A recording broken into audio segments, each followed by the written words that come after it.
नमस्कार दोस्तों, शाम के 7 बज चुके हैं। बजट स्पेशल प्राइम डिबेट में आपका बहुत बहुत स्वागत है। मैं हूं आपका अपना संजय राजन। दोस्तों, 4 जून को देश में एक नए रिकॉर्ड की बराबरी हुई। वो ये कि पंडित नेहरू के बाद 3 बार लगातार प्रधानमंत्री बनने का दर्जा नरेंद्र मोदी जी को हासिल हुआ। उसके बाद एक नया इतिहास आज भी लिखा गया भारतीय संसदीय प्रणाली में। वो ये कि संसद में लगातार 7वीं बार आम बजट पेश करने वाली पहली वित्त मंत्री बन गई निर्मला सीतारमण। अपने करीब 1 घंटे 23 मिनट के भाषण में निर्मला सीतारमण ने 2047 के विकसित भारत के संकल्प वाला मोदी पार्ट 3 सरकार का पहला बजट पेश किया। इस बजट में 9 मुख्य बिंदुओं पर जोर दिया गया है, जिसमें कृषि, रोजगार, सोशल जस्टिस, विनिर्माण, ऊर्जा, अर्बन डेवलपमेंट, इंफ्रास्ट्रक्चर, इनोवेशनल रिसर्च और नेक्स्ट जनरेशन रिफॉर्म्स को शामिल किया गया है। पूरा बजट का ताना बाना इन्हीं 9 बिंदुओं के इर्द गिर्द बुना गया है। दोस्तों, वैसे देखा जाए तो बजट में इनकम टैक्स रिजीम में कोई बड़ा बदलाव नहीं किया गया है।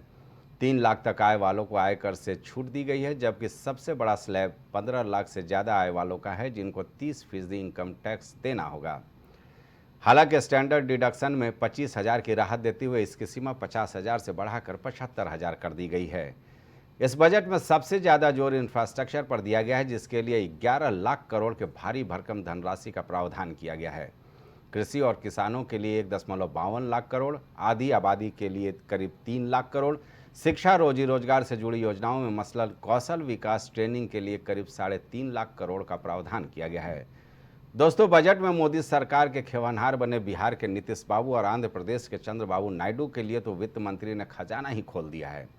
अकेले बिहार के लिए करीब 59,000 करोड़ और आंध्र प्रदेश के लिए करीब 15,000 करोड़ के विशेष परियोजनाओं का तोहफा मोदी सरकार ने इस बजट में दिया है। आज हम मोदी पार्ट 3 सरकार के पहले बजट पर चर्चा करने वाले अपने खास मेहमानों के साथ। चर्चा पर हम चले, पहले सुन लेते हैं बजट को लेकर क्या कहना है प्रधानमंत्री नरेंद्र मोदी का और अलग अलग सियासी दलों का। यूपी का ही देख लें तो निवेश की हालत क्या रही होगी, और जो बातें आंकड़ों के हिसाब से बड़ी बड़ी कही जाती हैं, जो इनके प्रोजेक्ट चल रहे होंगे वो प्रोजेक्ट कोई समय पर पूरा नहीं हुआ है इनका। अब मान लीजिए सरकार बचानी है तो अच्छी बात है कि बिहार को, आंध्र प्रदेश को कुछ विशेष पैकेज या विशेष योजनाओं से जोड़ा गया है, लेकिन उत्तर प्रदेश जैसा प्रदेश जो प्रधानमंत्री देता है, क्या वहाँ के किसान के लिए कुछ बड़े फैसले हैं? किसान की फसल की पैदावार, उसकी कीमत के लिए क्या कोई इंतजाम है? कहने को तो याद होगा आप सबको कि पिछली बार कहा था कि मंडी और एग्रीकल्चर इंफ्रास्ट्रक्चर के लिए स्ट्रेंथन करने के लिए लाखों करोड़ रुपए हैं। अगर वो इंफ्रास्ट्रक्चर स्ट्रेंथन हुआ था तो इसका मतलब किसान की आय दोगुनी होनी चाहिए या किसान की आय बढ़नी चाहिए थी, वो तो नहीं बढ़ी। तो किसान के साथ संकट पैदा किया इन्होंने। बेरोजगारी इन्होंने बढ़ाई है। 10 साल में जो इतनी बेरोजगारी बढ़ गई उसको कैसे कम करें, और वो भी आधी अधूरी नौकरी से। आप 2 साल की, 1 साल की या कुछ ट्रेनिंग करा करके नौकरी या रोजगार का सपना दिखा रहे हैं। देश का नौजवान अपना भविष्य बनाने के लिए पक्की नौकरी चाहता है, और फिर जो आधी अधूरी नौकरी है, क्या उसमें आरक्षण होगा? सर्वाधिक अन्नदाता किसान उत्तर प्रदेश के अंदर निवास कर रहा है। उन अन्नदाता किसानों की समृद्धि में आज संसद में प्रस्तुत आम बजट बड़ी भूमिका का निर्वहन करने वाला है। युवाओं के लिए लाखों नौकरियों के साथ साथ मध्यम वर्गीय परिवार के लिए प्रत्यक्ष कर यानी इनकम टैक्स में जो नए टैक्स स्लैब की घोषणा हुई है, ये सभी अभिनंदनीय है, स्वागत योग्य है। इस पूरे बजट को अगर मैं कह सकता हूं कि यह बजट भारत को $5 ट्रिलियन की इकोनॉमी में बदलने के संकल्प के साथ ही दुनिया के ग्रोथ इंजन के रूप में भारत की भूमिका को और विकसित भारत की संकल्पना को साकार करने का एक आर्थिक दस्तावेज के रूप में यह देश की संसद में प्रस्तुत किया गया है। एमएसएमई के लिए ईज ऑफ क्रेडिट बढ़ाने वाली नई योजना का ऐलान किया गया है। मैन्युफैक्चरिंग और एक्सपोर्ट्स इकोसिस्टम को हर जिले तक ले जाने के लिए बजट में अहम घोषणा की गई है। ई कॉमर्स, एक्सपोर्ट हब्स और फूड क्वालिटी टेस्टिंग के लिए 100 यूनिट्स, ऐसे कदमों से वन डिस्ट्रिक्ट वन प्रोडक्ट अभियान को गति मिलेगी। साथियों, ये बजट हमारे स्टार्टअप्स के लिए, इनोवेशन इकोसिस्टम के लिए ढेर सारे नए अवसर लेकर आया है। स्पेस इकोनॉमी को बढ़ावा देने के लिए 1000 करोड़ रुपए का फंड हो, एंजल टैक्स हटाने का फैसला हो, ऐसे कई सारे कदम इस बजट में उठाए गए हैं। साथियों, रिकॉर्ड हाई कैपेक्स इकोनॉमी का एक ड्राइविंग फोर्स बनेगा। 12 नए इंडस्ट्रियल नोड्स, देश में नए सैटेलाइट टाउन्स का विकास और 14 बड़े शहरों के लिए ट्रांजिट प्लान, इससे देश में नए इकोनॉमिक हब विकसित होंगे और बहुत बड़ी संख्या में नए रोजगार बनेंगे। कहने को आम बजट, पर आम जनता के लिए कुछ नहीं। किसानों के लिए बड़े वादे किए थे, पर मिला क्या किसानों को? ना न्यूनतम समर्थन मूल्य का जिक्र आया और ना ही विकास निधि, किसान निधि बढ़ी। बात हुई थी कि हम बेरोजगारी दूर करेंगे, ना स्मॉल स्केल इंडस्ट्री के लिए कुल है, ना मीडियम स्केल इंडस्ट्री के लिए। कहां से बढ़ेगा? कुछ पूंजीपतियों के लिए सोने चांदी का दाम तो कम कर दोगे आप, लेकिन आम आदमी की जरूरत का कैसे पूरा करोगे? कुल मिलाकर अगर आप देखें तो ये पूरी तरह निराश करने वाला। मैं तो इतना कहूंगा, झुंझुना पकड़ाया है बिहार को, आंध्रा को। अगर मुख्यमंत्री अपने राज्यों के लिए वफादार हैं तो इन्हें चाहिए कि हर हालत में ये समर्थन वापस लें और बाहर आए। यह बजट विकसित भारत की एक मजबूत इमारत खड़ा करने वाला बजट है। यह बजट युवाओं को समर्पित बजट है। 4 करोड़ रोजगार सृजित करने का जो लक्ष्य रखा गया है, जो 1 करोड़ युवाओं को इंटर्नशिप के लिए जो प्राविधानित किया गया है, बजट में योजना की गई है, जो प्रधानमंत्री गरीब कल्याण अन्न योजना का राशन आने वाले 5 वर्ष तक देते रहने का ऐलान किया गया है, जो 3 करोड़ और लोगों को जिनके पास अपना रहने का घर नहीं है उनको घर देने का ऐलान किया गया है। यह सब बहुत ऐतिहासिक फैसले हैं। इससे रोजगार भी बढ़ेगा और गरीबों के जीवन में जो मुसीबतें हैं वो मुसीबतें भी दूर होंगी। किसानों के लिए भी, नौजवानों के लिए भी, महिलाओं के लिए भी और नौकरी पेशा वाले लोगों के लिए भी, सब के लिए यह बजट सभी क्षेत्रों को ध्यान में रख करके देश के सर्वांगीण विकास का should be called Pradhan Mantri Sarkar Bachao Yojana, because they have realized that this government, if it has to be saved for the next 5 years, they would need their alliance partners, and these alliance partners need to be kept happy. 2 states that have been focused of is Andhra Pradesh and Bihar. After denying Bihar a special status, after denying Andhra Pradesh a special status, they've given funds. What is unfortunate, however, is that Maharashtra continues to be ignored by the centre. Maharashtra has become a state where you keep sucking in money from, a cash-rich state where you keep taking money from, but do not give it money for its infrastructure needs and its development. जो है वो relief fund की जो है हमें आश्वासन दिया गया है, so we are very happy. सब जगह कितना आंदोलन, पटना, दिल्ली, कहाँ नहीं कितना हुआ है, सब आप जानते हैं। और हम लोग कर रहे थे, लोग जितना काम करवाए उसको देखने के लिए आए, सहमत नहीं कराया। 14 के बाद तुम लोग फिर अलग हट गए, तो नहीं कराया कि तुमने कोशिश किया तो। लेकिन हम इसके लिए लगातार बोलते रहे और इन लोगों को भी हमने कहा। तो अब एक बात हो रहा था, विशेष राज्य का दर्जा पहले से खत्म हो गया है। हम लोगों ने एक कह दिया कि विशेष राज्य का दर्जा दीजिए या विशेष अधिकार के लिए मदद दीजिए, यहाँ के लिए जो जरूरत है बिहार के लिए, क्योंकि बिहार को भी आगे बढ़ना है। हाँ, विशेष राज्य का दर्जा नहीं मिला। 13 करोड़ जनता है बिहार के, इसमें तो मिलना चाहिए। हम शुरू से मांग कर रहे हैं विशेष राज्य का दर्जा। नहीं मिला। हाँ, इसीलिए हम लोग बचाव करते हैं। तो सुना आपने, अलग अलग प्रतिक्रियाएं आ रही हैं। जाहिर सी बात है, बिहारी बाबू, बिहार के मुख्यमंत्री नीतीश कुमार तो गदगद हैं। उन्होंने कहा है कि हमने बिहार के लिए मांगा था विशेष राज्य का दर्जा या विशेष मदद। केंद्रीय बजट में बिहार का ख्याल रखा गया है। ख्याल ही नहीं बल्कि ये कहा जा सकता है कि अच्छा खासा ख्याल रखा गया है। चंद्रबाबू नायडू, आंध्र प्रदेश के दिए पैकेज का धन्यवाद जताया। हमारे राज्य की ज़रूरतों को वित्त मंत्री ने पहुँचाना। राजधानी पोलावरम औद्योगिक नोड्स, आंध्र प्रदेश के पिछड़े क्षेत्रों के विकास पर ध्यान देने के लिए धन्यवाद। लेकिन वहीं अगर विपक्षी बात कर ली जाए पश्चिम बंगाल की मुख्यमंत्री ममता बनर्जी की, तो उन्होंने साफ तौर पर कहा है कि बंगाल से जलते हैं प्रधानमंत्री मोदी। हमारे राज्य को 1 रुपया तक नहीं दिया गया, बंगाल के साथ सौतेला व्यवहार किया गया।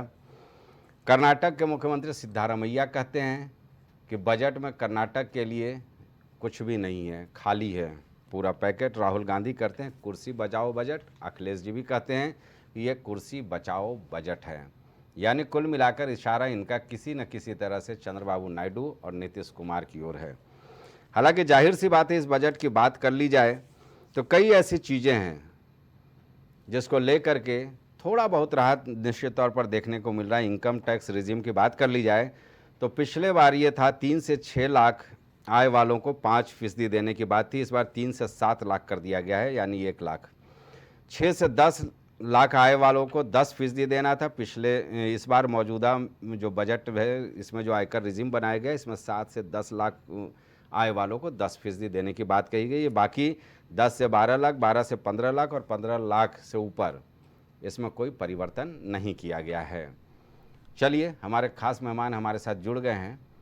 हम इनके साथ इस बजट का विश्लेषण करने की कोशिश करेंगे, क्योंकि प्रतिक्रियाएं तो सियासी दलों की अपनी जगह है, लेकिन हकीकत में क्या है, हमने अर्थशास्त्रियों को इसमें शामिल किया है। सबसे पहले हम स्वागत करना चाहेंगे पवन धवन जी, अर्थशास्त्री, आपका बहुत बहुत स्वागत है इस चर्चा में। चंद्रमोहन चौबे जी, भारतीय जनता पार्टी का पक्ष रखने के लिए प्रवक्ता हैं, तेज तर्रार प्रवक्ता हैं। आपसे हम पक्ष जानने की कोशिश करेंगे इस बजट को लेकर के। स्टूडियो में हमारे साथ मौजूद है कांग्रेस के प्रवक्ता प्रदीप सिंह जी, आपका भी बहुत बहुत स्वागत है। और वरिष्ठ पत्रकार राजेश आनंद जी के जरिए हम इस चर्चा को आगे बढ़ाने की कोशिश करेंगे। राजेश जी, सबसे पहले आपसे, ये जो विजन 2047, इसके इर्द गिर्द जो बजट का ताना बाना सामने देखने को मिल रहा है, मोदी पार्ट 3 का पहला बजट, इसमें क्या कुछ खासियत नज़र आ रही है और क्या कुछ जनता को महसूस करना चाहिए इस बजट को लेकर? देखिए, चुनावी झटके के बाद मौजूदा सरकार की जो ये बजट पेश हुआ है, इसमें नीतीश और नायडू दोनों खुश तो हुए, परंतु विपक्ष और शेयर बाजार नाखुश नजर आ रहा है जी। बजट का जो थीम है वो रोजगार, स्किल, MSME और मिडिल क्लास, ये टारगेट रखा गया था बजट के लिए।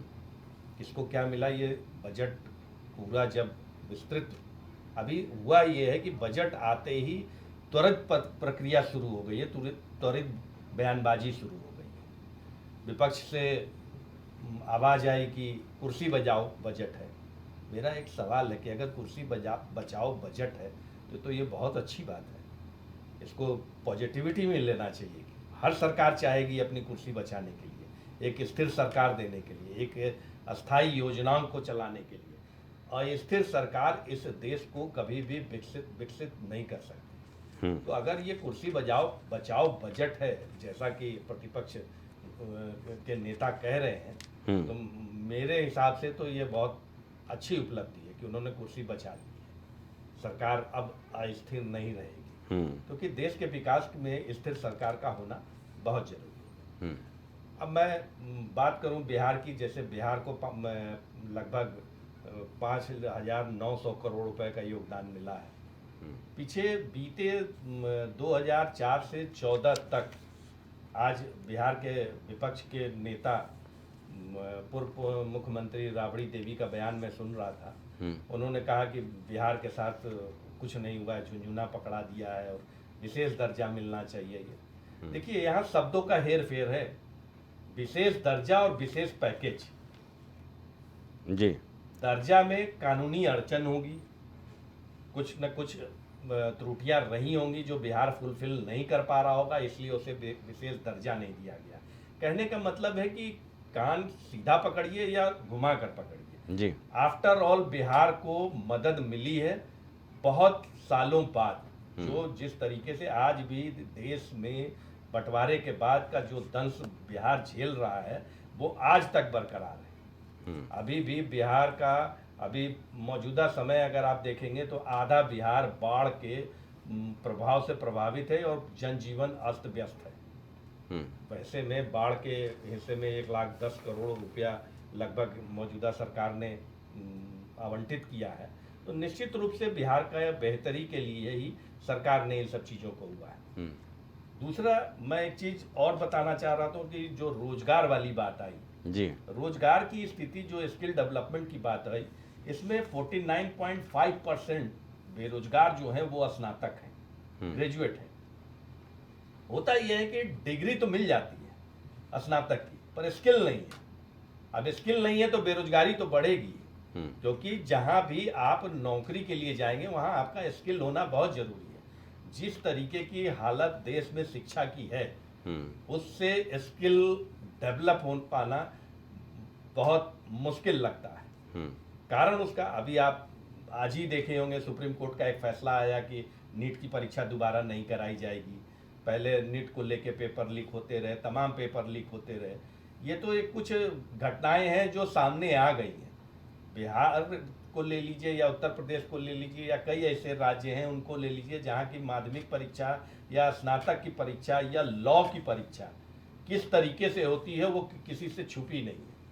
देखिए सबसे बड़ी बात है कि इस बजट में जो मेरी नज़र में कमियां दिखी गई हैं वो कमी ये दिखी है कि शिक्षा और स्वास्थ्य का बजट कम किया गया है, जबकि शिक्षा और स्वास्थ्य का बजट पिछले बजट से और बढ़ाना चाहिए, क्योंकि बेहतरी तभी देश विकसित करेगा जब शिक्षित समाज होगा। जी, बजट समृद्ध तो है, समृद्ध भारत के लिए ये बजट है, पर स्वास्थ्य स्वस्थ नहीं है। स्वस्थ इसलिए नहीं है कि कैंसर की दवाओं को तो मुक्त कर दिया गया टैक्स से, उसकी कीमत कम कर दी गई, पर जो सर्जिकल इक्विपमेंट जो हम इंपोर्ट करते हैं, आज भी कई ऐसे इंस्ट्रूमेंट हैं जिनका इंपोर्ट करना हमारा लाजमी है, वो हिंदुस्तान में नहीं बन सकता, उन पे टैक्स की ड्यूटी बढ़ गई है। तो स्वस्थ भारत ही देश को विकसित बना सकता है। इस चीज के लिए सरकार को सोचना होगा। कुल मिलाकर मेरा मानना यह है कि ये बजट अभी सर्वमान्य है, और एक बजट में सबसे बड़ी खास बात और दिखी मुझे पीछे के कई बजटों को देखते हुए कि इस बार विपक्ष से किसी ने भी बजट में ये नहीं कहा कि ये अंबानी अडानी का बजट है, क्योंकि सत्ता पक्ष के किसी भी काम को या किसी भी राजेश जी चलिए, वो तो 11 लाख करोड़ जो इंफ्रास्ट्रक्चर पे आया है बाद में सवाल उठाएंगे ही प्रदीप जी लोग, क्योंकि कंपनियां जो काम करेंगी वो होगा। जहां तक बात कर रहे थे आप शिक्षा पर, तो करीब 1.25 लाख करोड़ का बजट दिया गया है। ये भी बजट कम नहीं होता है, इसमें देखने वाली बात होती है। आप पिछले साल का बजट देखेंगे, हाँ उसमें थोड़ा ज़्यादा था, निश्चित तौर पर बजट कम किया गया है। स्वास्थ्य का जो है 90,000 करोड़ कर दिया गया है, तो स्वास्थ्य में तो थोड़ी गिरावट ज़्यादा ही नजर आ रही है देखने को। पवन धवन जी भाई देखिए, रोजी रोजगार तो पूरे लोकसभा चुनाव का मुद्दा रहा। पीएम इंटर्नशिप जो प्रोग्राम यहाँ लॉन्च किया गया है कि हर साल लगभग 20 लाख युवाओं को इंटर्नशिप दिया जाएगा। कंपनी को 6,000 एकमुश्त देना होगा इंटर्नशिप के नाम पे, और 5,000 प्रति माह यानी करीब 60,000 रुपये वो केंद्र सरकार देगी। भाई 20 लाख लोगों को ट्रेनिंग देना है, 500 टॉप कंपनियों का चयन किया गया है। तो अगर एक कंपनी के खाते में देखा जाए तो कितने स्टूडेंट होंगे, और हमें लगता है कि 4 या 5,000 के लगभग आते हैं। तो इतने संख्या में क्या इंटर्नशिप का ट्रेनिंग प्रोग्राम हो सकता है क्या किसी कंपनी में? और दूसरा ये पवन जी, चूँकि आपसे विस्तृत हम चाहेंगे कि इस बजट का एक संपूर्ण आकलन तो करेंगे ही, रोजी रोजगार और पीएम इंटर्नशिप प्रोग्राम पर ज़्यादा तवज्जो है, क्योंकि युवाओं की सबसे बड़ी जो दिक्कत है ना वो रोजी रोजगार को लेकर के ही है। जी मैं बोलूं? जी। देखिए ऐसा है कि मोदी सरकार 3.0 का ये जो बजट आया है, ये कुछ आवाज पवन जी की आवाज़ ठीक की जाए। जी बोलें। ये डिस्टरबेंस बहुत आ रही है। जी बोलें, आपकी आवाज़ आ रही है यहाँ। हाँ, मैं ये कह रहा हूँ कि 10 साल के बाद मोदी सरकार ने रोजी और रोजगार पे फोकस करने वाला एक बजट दिया है। अभी तक सरकार शायद ये डिस्टर्बेंस बहुत अभी तक सरकार जिस ढंग से काम कर रही थी उसको ये अब सोचना था कि वो इंफ्रास्ट्रक्चर पे, कॉरपोरेट पे और तमाम योजनाओं पे काम करेगी तो शायद रोजगार अपने आप बढ़ेगा। लेकिन वो कहीं ना कहीं तो अभी जो हमारे पिछले जिनसे आप बात कर रहे थे उनका एक कथन बिल्कुल सत्य है कि शिक्षा और स्किल डेवलपमेंट ये दोनों बहुत ही अलग अलग पहलू हैं। मैं एक चार्टर्ड अकाउंटेंट भी हूँ तो मैं आपको ये कह सकता हूँ आपको एमकॉम पास स्टूडेंट तो बहुत मिल जाएंगे, लेकिन एक स्किल्ड अकाउंटेंट, एक जानकार अकाउंटेंट का मिल पाना बहुत मुश्किल है। तो कहीं ना कहीं ऐसी एजुकेशन जो आदमी को जॉब पाने में हेल्प करे, ऐसा एक प्रयास भारत सरकार ने किया है और पहले भी स्किल डेवलपमेंट की तमाम योजनाएं वो लाते रहे हैं, लेकिन इस बार कुछ विशेष खर्च किया है और टारगेट ओरिएंटेड के रूप में इन्होंने काम करने की कोशिश की है। तकरीबन 1,48,000 करोड़ का इसमें प्रावधान इन्होंने किया है, जिसमें कि तमाम 5 योजनाओं के जरिए वो कंपनी का सहारा लेते वहाँ पे जो मंथली उन्होंने पेमेंट का प्रावधान किया है उसके तहत वो रोजगार का वो करेंगे। उसके साथ साथ एमएसएमई में जो पहले 10 लाख की बात थी वो उस लिमिट को उन्होंने 20 लाख रुपए बढ़ा 10 लाख से बढ़ाकर 20 लाख रुपए कर दिया है। तो मुझको लगता है कि छोटे सेल्फ एम्प्लॉयड लोग जो छोटे दुकानदार हैं तो उनको एक पूंजी के रूप में काम करने और उनको अपनी जीविका उपार्जन करने का एक साधन मिलेगा। उसके साथ साथ अगर हम ये देखें ये बजट जिस पृष्ठभूमि में आया है उस सबसे पृष्ठभूमि से हम आप सब वाकिफ हैं कि पिछले लोकसभा के इलेक्शन में क्या रिजल्ट रहे थे और सरकार से उम्मीद as a middle class representative हमको ये भी थी कि सरकार शायद टैक्स में उन्होंने जितनी छूट दी है वो शायद पूरी नहीं है, उनको और छूट देनी चाहिए थी, लेकिन उन्होंने केवल 15 लाख रुपए की आय तक वालों को केवल 20,000 रुपए की छूट का झुंझुना पकड़ाया है, जो कि मुझको लगता है बहुत ही कम है। डिडक्शन जो 50,000 था उसको बढ़ा के 25,000 किया, जिसका कि टैक्स इम्पैक्ट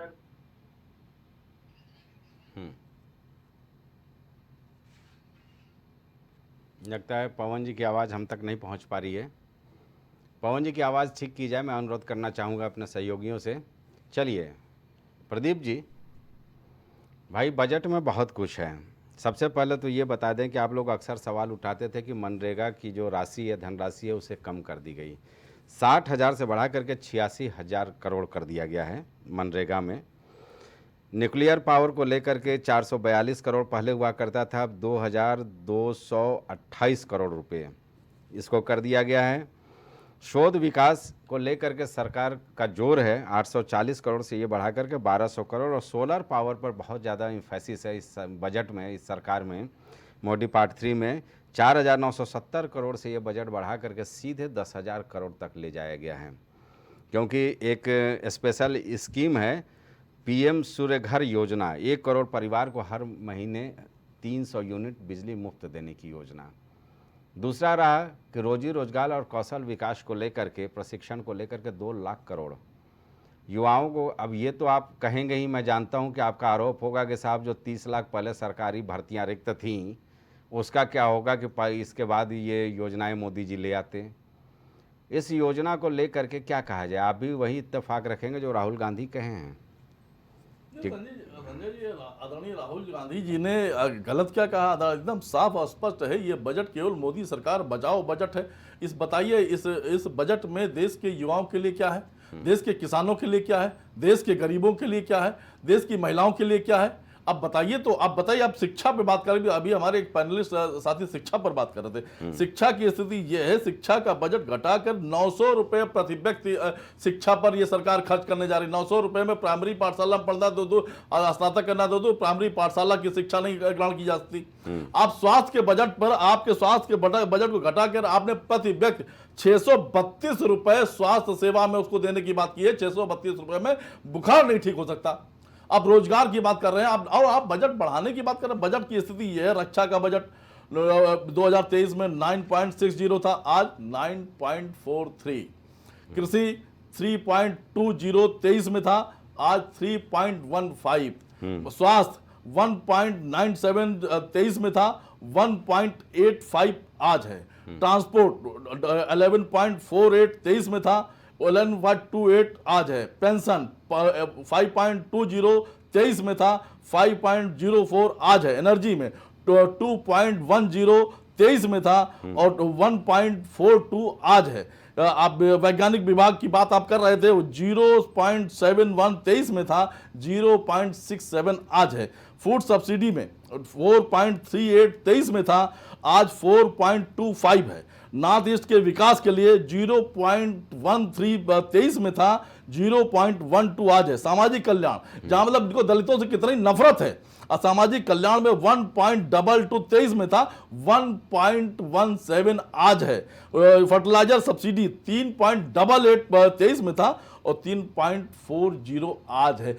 ये है इनका बजट। लगातार बजट गिरता जा रहा। स्वास्थ्य की बात आप कर रहे हैं, स्मार्ट सिटी की बात तो ये भूल ही गए, उस पर तो बात ही नहीं करते।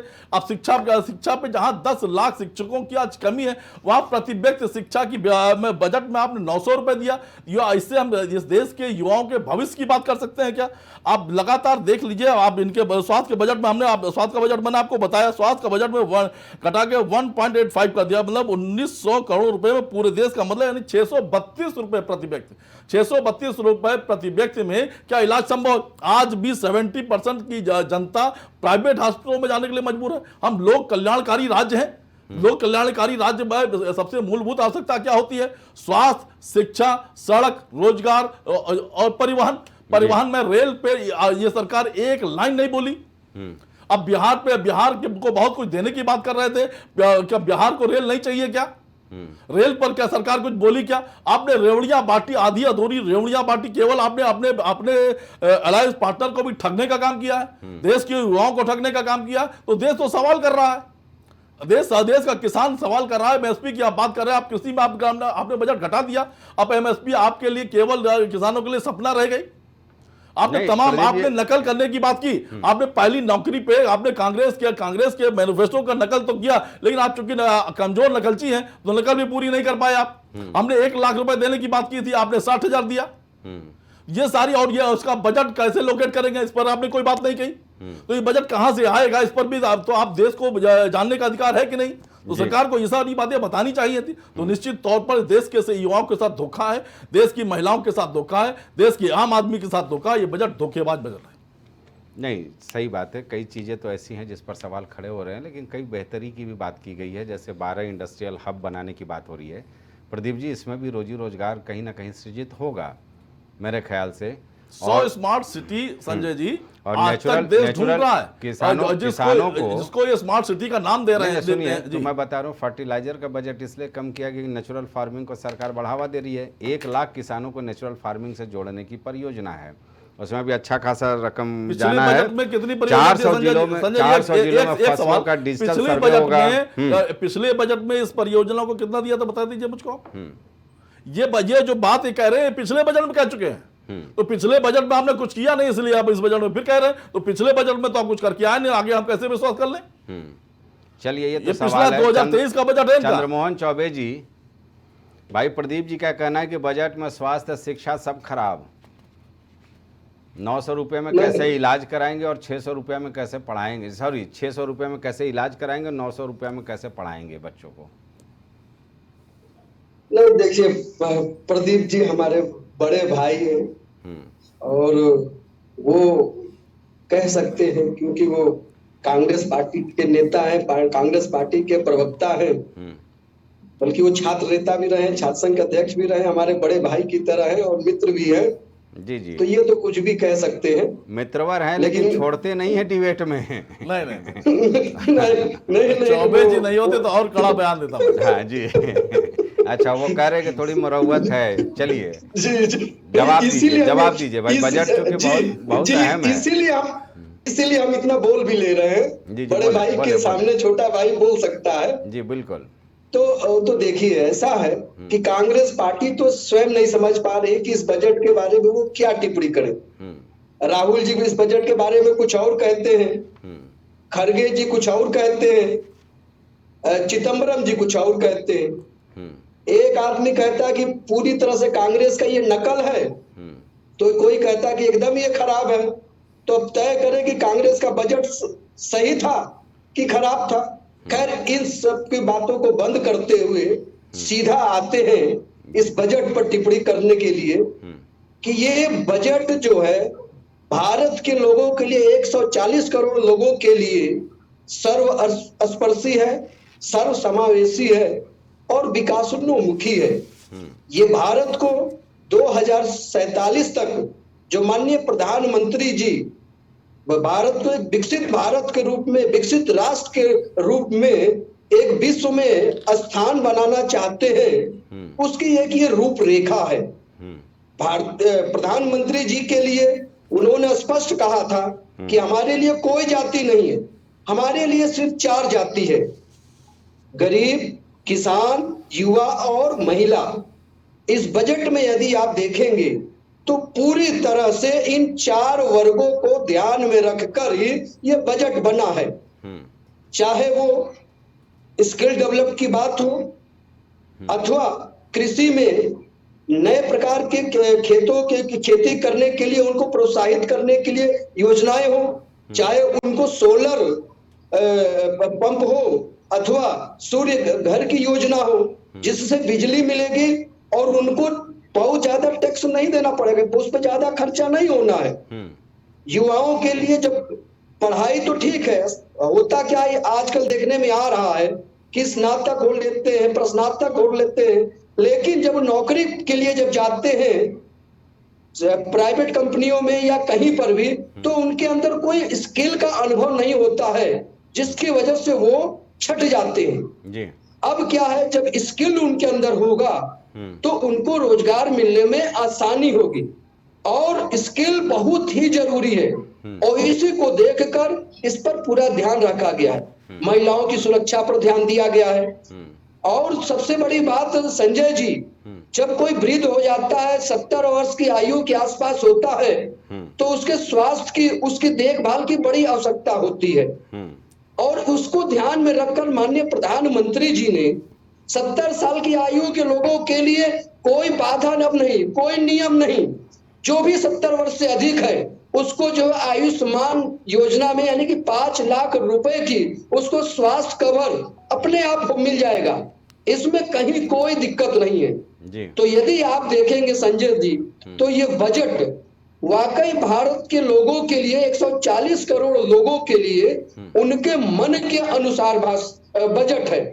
और अगर आप देख रहे होंगे तो विपक्ष भी इसमें कमियां नहीं निकल पा रहा, इधर उधर, वरना आप देखते थे हमेशा कहते थे कि ये अंबानी की बजट है, ये अडानी की बजट है, ये 11 उद्योगपतियों के लिए है, ये प्रधानमंत्री जी अपने उद्योगपति मित्रों के लिए बजट लाए हैं। इस बार एक बार भी आवाज इन लोगों के, विपक्ष के लोगों के मुंह से नहीं निकली, यही सबसे बड़ी जीत है। चंद्रमोहन जी बात समझिए ना, अडानी अंबानी के बदले अब नीतीश जी और चंद्रबाबू नायडू आ गए हैं ना भाई। प्रदीप जी को उनकी दरकार है ना, तो अब अडानी अंबानी कहाँ आएंगे इस चर्चा में? नहीं अब तो ये बोल ही रहे हैं कि कुर्सी बचाने का यानी नीतीश बाबू और उनके ऊपर वो करेंगे। हाँ जी। नहीं संजय जी, क्या जो है नीतीश जी या नायडू जी क्या उद्योगपतियों के द्वारा चुने हुए हैं? वो भी तो जनता के द्वारा ही चुने हुए लोग हैं। वो भी अपने राज्य की जनता की आकांक्षाओं को पूरा करने के लिए लगातार मांग कर रहे थे। जी। इनके समय में भी लालू प्रसाद यादव जी थे, उन्होंने क्यों नहीं कर दिया? वो 10 साल सत्ता में रहे, पावरफुल मंत्री रहे, वो लंदन में रहकर बिहार में सरकार गिरवा सकते थे, तो बिहार को क्या विशेष पैकेज या विशेष राज्य का दर्जा नहीं दिला सकते थे? लेकिन चलिए, वो कुछ भी कहें, उनका काम है, वो कहेंगे, वो टीका टिप्पणी करेंगे, सकारात्मक टीका टिप्पणी नहीं करेंगे। लेकिन क्या ये सच नहीं है कि आधा बिहार बाढ़ से पीड़ित रहता है? क्या ये सच नहीं है कि बिहार के बंटवारा होने पर झारखंड में जितने भी वहां कीमती थी, चाहे खदान हो या खनन हो, सब झारखंड जा चुका था?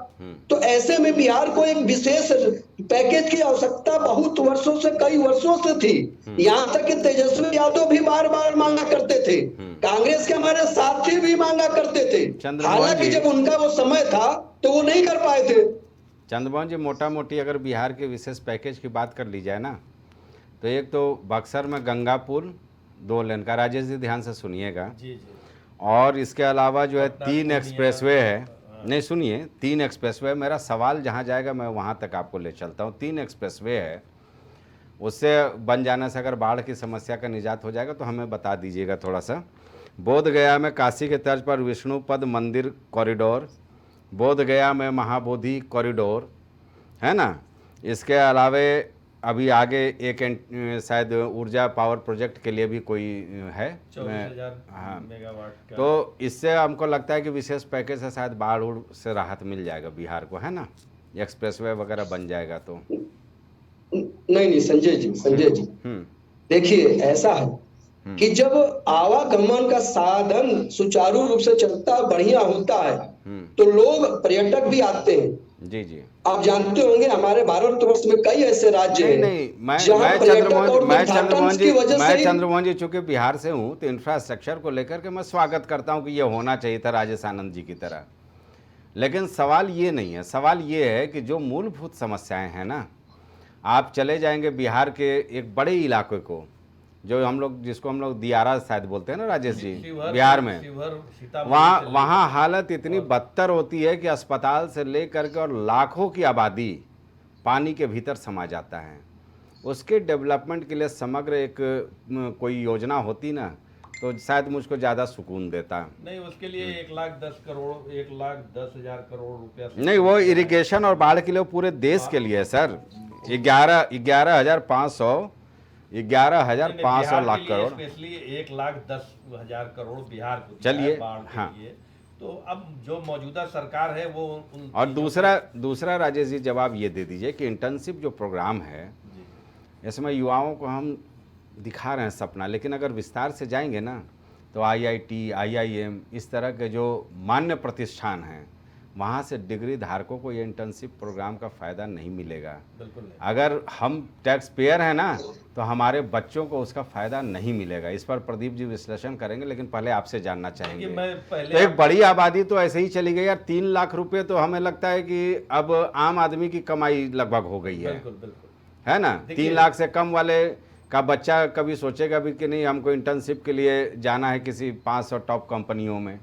बहुत रेयर ऑफ द रेयरेस्ट होता है, प्रतिभाएं तो हर जगह होती है, मैं ये क्यों कहूँ, लेकिन एक बड़ा जो कहा जाएगा, बड़ी जो संख्या होगी युवाओं की, इस मानक के आधार पर छट जाएगी इससे। जी राजेश जी। नहीं, देखिए देश में आज भी अब थोड़ी बढ़ोतरी हुई है, तो लगभग 2 करोड़ लोग ही टैक्स के दायरे में हैं।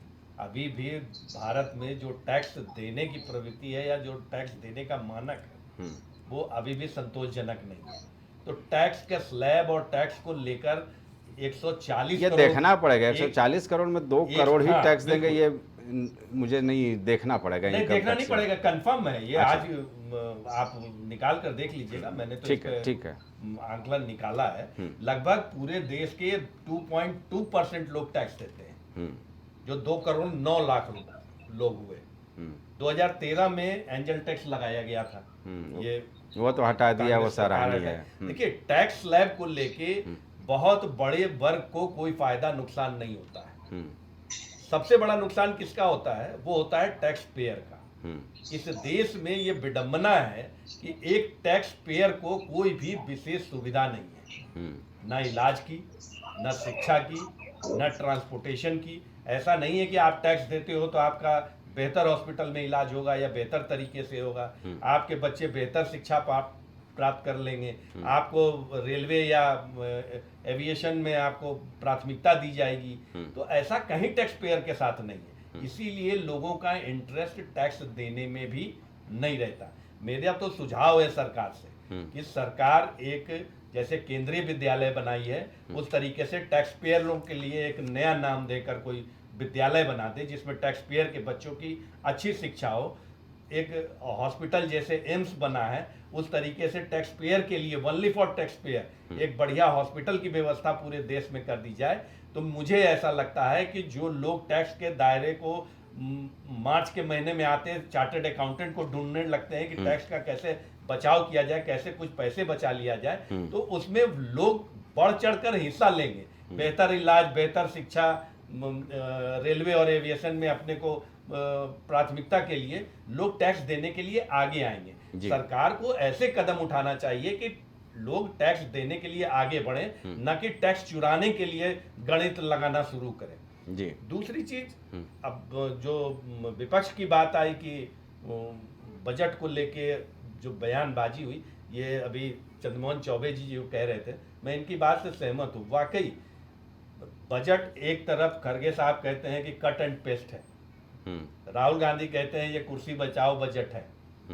भाई अगर कट एंड पेस्ट है तो ये तो आपके लिए अच्छी बात है। और सबसे बड़ी बात है कि जनता ने सारे सांसद जो विपक्ष के हों या पक्ष के हों, इनको देश के लिए भेजा है संसद में, दल के लिए नहीं भेजा है। तो देश हित की लिए अगर मौजूदा सरकार अगर उनके ही विचार को, या कोई भी विपक्ष के विचार होते हैं या कोई सुझाव होता है सांसद को, अगर सरकार उसको इम्प्लीमेंट करती है तो उसका मजाक नहीं उड़ाना चाहिए या उसकी टीका टिप्पणी नहीं करनी चाहिए। संसद इसीलिए बना है, जनता ने सांसदों को भेजा ही है कि भाई देश हित के लिए जो भी सांसद का सुझाव हो सरकार को मानना चाहिए। एक नई परंपरा की अगर राजेश जी, ठीक है, मैं तो ये मानता हूँ कि कोई भी बजट ऐसा हो जिसको कि हम तत्काल उसका फील गुड महसूस कर सकें।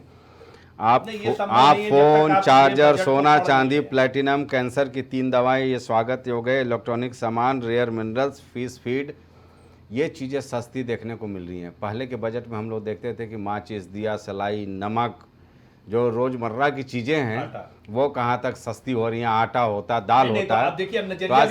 आज संभवतः बदलाव हम मानते हैं बिल्कुल कि आज ये मोबाइल फोन तो न सेहत के लिए फायदेमंद है और न हमारे लिए फायदेमंद है। मैं यही कहने जा रहा हूँ कि आज जो है आम आदमी बजट में अब इन सब चीजों को नहीं देखता कि आटा, दाल, चावल, पेट्रोल। नहीं, आम आदमी देखता है राजेश जी, हम आप नहीं देख पा रहे हैं। नहीं, मैं ये दिख नहीं रहा है, मैं यही बात तो कह रहा हूँ कि आम आदमी इस चीज में फंसा पड़ा है। और ये जो सारी चीजें हैं ये टेक्नोलॉजी में फंसी पड़ी है कि कहां से कैसे। अब आदमी फंसा है जीएसटी में, आदमी फंसा है टैक्स स्लैब में। इन सब चीजों का असर व्यापक नहीं है। व्यापक जो जनता पे प्रभाव पड़ना है इस बजट का। और एक बात और मैं कहना चाह रहा हूं कि जैसे कुछ चीजों की बजट, सबसे बड़ी विडंबना ये देखने को मिली कि पिछले साल 2023 का जो बजट था उस बजट का लगभग मैं एक्यूरेट नहीं बता सकता, वो लगभग 1 लाख करोड़ रुपया डेफिसिट हो गया, बजट बच गया, उसका इस्तेमाल नहीं किया गया।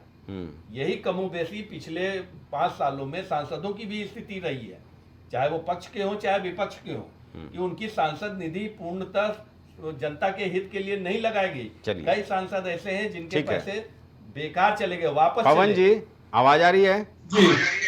पवन जी, एक चीज जानना चाहेंगे, चूंकि आप अर्थशास्त्री हैं, ये 30 लाख प्लस आबादी वाले जो 14 बड़े शहरों में ट्रांजिट ओरिएंटेड विकास योजनाओं की अवधारणा लाई गई है इस बजट में, इससे आम आदमी को क्या फायदा होगा? आम आदमी की भाषा में जरा समझाने की कोशिश कीजिए। देखिए, जब हम, मेरी आवाज आ रही है आपको? जी जी जी, बिल्कुल। जब हम विकसित भारत की बात करते हैं उसका 2047 तक लक्ष्य रखा गया है। और पिछले 10 सालों में जो हमने देश में परिवर्तन देखा है, पिछले 10 सालों में जो हमने देश के इंफ्रास्ट्रक्चर में परिवर्तन देखा है और उस इंफ्रास्ट्रक्चर की वजह से जो हमारे देश में बदलाव हुए हैं, आज हम 5वीं इकोनॉमिक सुपर पावर हो चुके हैं, तीसरी बनने के लिए अग्रसर हैं। इसका सबसे बड़ा कारण ही यही है कि हमारे देश में जो शहर हैं, जो उसका ट्रांसपोर्ट सिस्टम है, उसमें कनेक्टिविटीज हैं, वो कितनी स्ट्रांग है, वो कितनी इफेक्टिव है। जब एक जगह से दूसरी जगह आने जाने के सुगम साधन होंगे, माल को भेजने के सुगम साधन होंगे, तो नेचुरली ट्रेड और कॉमर्स दोनों बढ़ेंगे। और ये जो आपने जिसकी वो रैपिड ट्रांसपोर्ट सिस्टम की बात की है, ये उसी दिशा में एक कदम है। और नेचुरली अगर हमको देश को आगे बढ़ाना है तो यातायात के साधनों को सुदृढ़ करना पड़ेगा, फास्ट करना पड़ेगा। हमने एक कम्युनिकेशन में, इंटरनेट के सिस्टम में, आज घर गांव-गांव में जिस ढंग से इंटरनेट फैला है, उस ढंग से हमारे किसान भाइयों को उस इंटरनेट से क्या सुविधाएं मिल रही हैं, ये इसको बताने की आवश्यकता नहीं है। तो जब हम विकास की बात करते हैं तो बहुमुखी विकास का मतलब ये है कि हर फील्ड में जो बेस्ट चीज है वो हर आदमी तक उसकी पहुंच हो सके। जी। जो चीज आज हमको अगर शहर में, लखनऊ शहर में बैठ के अवेलेबल है, तो यहाँ से 500 किलोमीटर दूर अगर कोई एक गांव है, उसको भी अगर वो सुविधा अवेलेबल है और उसी कॉस्ट पे अवेलेबल है, तो वो शायद वो सारी चीजें हासिल कर पाएगा जो हम यहाँ शहर में बैठकर हासिल करते हैं। पवन जी, अगर 5 बड़ी बातों की बात की जाए इस बजट में, तो आपको क्या लगता है जो क्रांतिकारी साबित होने वाले हैं? नहीं, देखिए, इस बजट को आप आइसोलेटली नहीं देख सकते हैं। इस बजट को जो पिछला इंटरिम बजट आया है उसके कंटिन्यूएशन में ही आपको देखना पड़ेगा जी। और बहुत सारी चीजें जो ऑलरेडी इंटरिम बजट में एक लॉन्ग टर्म व्यू सरकार ने अपना दिया था, और ये बजट एक उसका एक्सटेंशन ही कहा जाएगा। तो बहुत सी क्रांतिकारी चीजें पिछले बजट में ही, जिस ढंग से अगले 10 साल का रोड मैप और 25 साल के रोड मैप की बातें हुई हैं, 2047 तक के रोड मैप की बातें हुई, तो ये उसी का कंटिन्यूएशन है जी। जो क्रांतिकारी कदम एक सरकार ने लिया है, वो जो लॉन्ग टर्म कैपिटल गेन्स के टैक्सेशन को लेके लिया है, वो मैं क्रांतिकारी बहुत नेगेटिव अंदाज में सोचता हूं कि एक अच्छी व्यवस्था को सरकार ने बेवजह डिस्टर्ब करने की कोशिश की है, और वो उससे एक जो हमारे टैक्स पेयर हैं उनको काफी दिक्कत भी होगी, और एक नए सिस्टम में उनको आने में और समझने में, उनकी टैक्स की लायबिलिटीज में, कहीं ना टैक्स की प्लानिंग के पार्ट में उनको दिक्कतें होंगी, जो खास तौर से जो प्रॉपर्टीज के केस में कैपिटल गेन टैक्स में जो इंडेक्सेशन का बेनिफिट मिलता था टैक्स पेयर्स को, वो सिस्टम इन्होंने पूरा एबॉलिश कर दिया है, जो कि मुझको लगता है कि एक अच्छा कदम नहीं है। जी। प्रदीप जी, भाई जिस तरह से राजेश जी अभी बता रहे थे, बजट को सर्वमान्य बजट की परिभाषा क्या है? देखिए, सर्वमान्य बजट की परिभाषा की लोक कल्याणकारी बजट हो, देश के अंतिम नागरिक को भी वो बजट पसंद हो, देश में टैक्स पेयर को भी वो बजट पसंद हो, उसमें स्वास्थ्य भी हो, शिक्षा भी हो, ट्रांसपोर्ट भी हो, विकास की सारी मान्यताएं पूरी करता। तो क्या इस सरकार का बजट ऐसा है? अभी एक पैनलिस्ट हमारे तमाम तरफ की बात कर रहे थे कि 10 सालों में इन्होंने बढ़ते हुए इंफ्रास्ट्रक्चर को देखा, और कोई भी किसी भी देश के विकास में सबसे बड़ा हिस्सा किसी का होता है, ट्रांसपोर्ट का होता है, और ट्रांसपोर्ट में भी सबसे बड़ा हिस्सा अगर किसी का होता है तो रेल का होता है। इस सरकार ने रेल पे क्या एक पैसा भी कहीं दिया? कोई ऐसा ये किसी पैनलिस्ट के दिमाग में आ रहा है? रेल बजट रेल पे एक पैसा भी दिया इस सरकार ने क्या किसी पैनलिस्ट के दिमाग में आ रहा है? दूसरी बात तो महत्वपूर्ण बात यह है कि जब हमारी क्रय शक्ति बढ़ेगी तभी तो निश्चित तौर पर जो है कोई चीज सस्ती हो या महंगी, अगर हमारी जेब में पैसा ही नहीं होगा तो हम उसको चाहे सस्ती हो तो भी नहीं खरीद पाएंगे, महंगी हो तो भी नहीं खरीद पाएंगे। और उस क्रय शक्ति को बढ़ने के लिए सबसे पहले रोजगार की जरूरत है। रोजगार की स्थिति क्या है? आज बेरोजगारी दर 9.2% है और उस पर बेरोजगारी 23 लाख नौकरियां खाली है। 23 लाख नौकरियां जो खाली है उसे भरने के लिए क्या एक लाइन भी सरकार बोली है क्या? एक उसके प्रबंधन का कोई भी आश्वासन सरकार ने दिया क्या?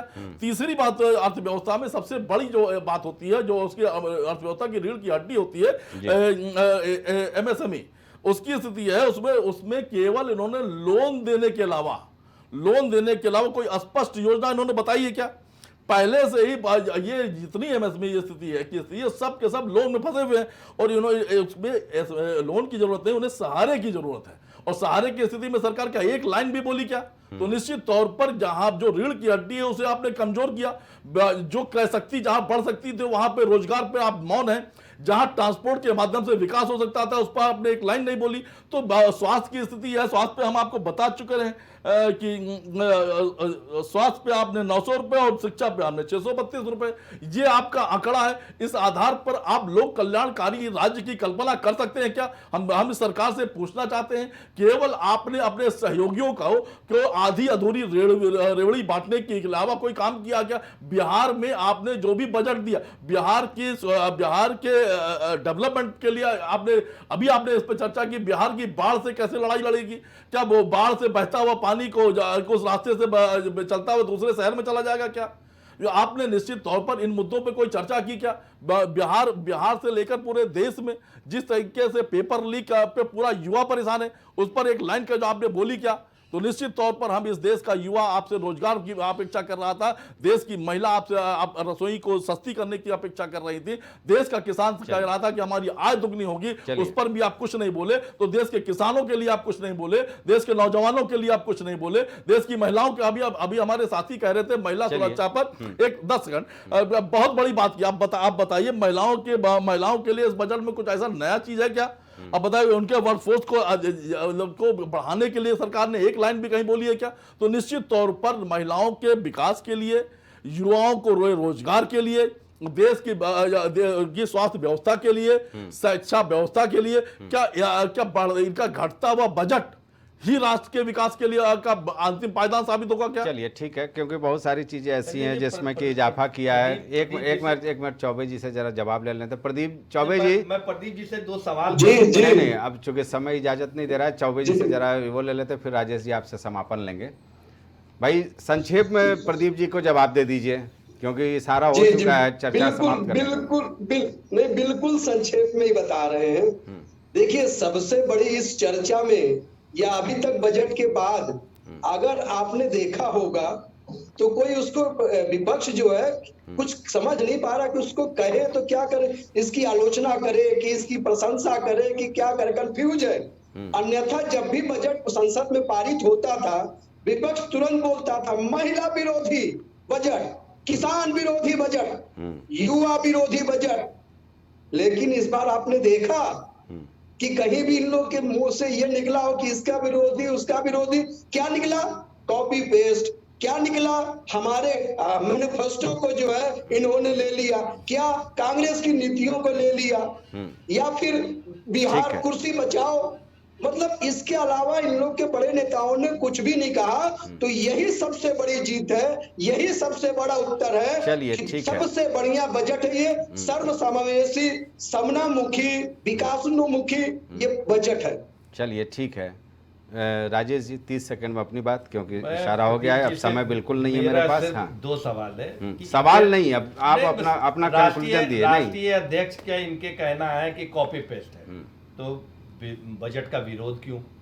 दूसरा, क्या कांग्रेस पार्टी इस बात से नाखुश है कि बिहार को ये पैकेज मिला या आंध्रा को ये पैकेज मिला? क्या ये उससे नाखुश है या खुश है? वो इससे सहमत है या असहमत है? वो तो सीधी सी बात है, जवाब आ चुका है कि वैसाखी पट्टी की चूंकि कुर्सी बचाने के लिए नहीं, 2 पार्टियों के वैसाखी पट्टी का हुआ है। वासियों के साथ कांग्रेस नहीं ठीक है, साथ है या नहीं है, मैं इस बात को जानना चाहता हूं। वक्त यहीं तक इजाजत देता है, हालांकि चर्चा तो मैं आगे भी करना चाहता था, जाहिर सी बात है। क्योंकि बिहार में विधानसभा चुनाव है तो राजेश जी कहीं ना कहीं प्रदीप जी को कटघरे में खड़ा करने की कोशिश कर रहे थे। फिलहाल इस चर्चा में शामिल होने के लिए सारे मेहमानों का बहुत बहुत शुक्रिया। निश्चित तौर पर यह कहा जाएगा कि मोदी पार्ट 3 का बजट संसद में पेश हो चुका है। 7वीं बार निर्मला सीतारमण ने बजट पेश कर एक रिकॉर्ड कायम कर दिया है। इस बजट में भी बहुत कुछ है, विश्लेषण की आवश्यकता है।